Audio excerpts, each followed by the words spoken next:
Which sentence should be deleted because it provides unrelated information?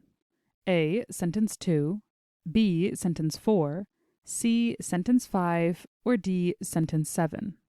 In order to identify which sentence supplies unrelated information, we need to first establish what the topic of the paragraph is, or its main idea.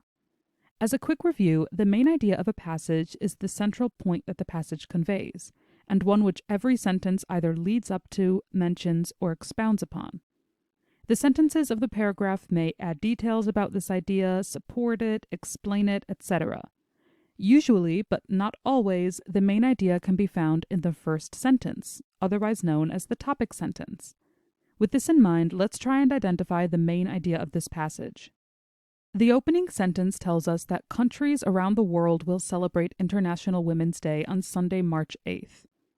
We can see that this first sentence also functions as a topic sentence, as the rest of the passage delves more into this idea, explaining the origins, significance, and activities related to International Women's Day. Now that we've established the main idea of the passage, we can go through our choices and look for the sentence that doesn't add to this concept. A. Sentence 2.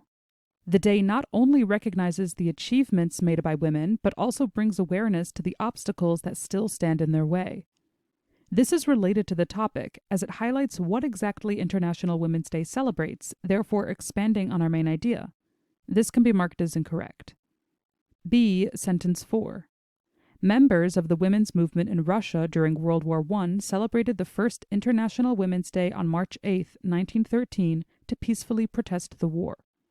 This adds to the background of our main idea by outlining the origins of International Women's Day and describing the first time it was celebrated. This can be marked as incorrect. C. Sentence 5. A year later, women across Europe held rallies in solidarity on that same date. This sentence expands upon the previous one.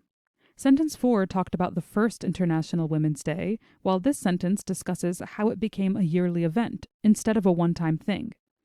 As this expands upon our topic, this choice can be marked as incorrect. And D. Sentence 7. During World War II, approximately 400,000 U.S. women served with the armed forces. Although the previous sentence brought up World War II, it was only within the context of International Women's Day.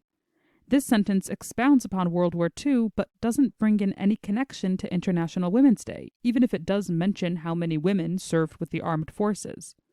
As this sentence doesn't directly connect to our main idea, we can mark choice D as our final answer.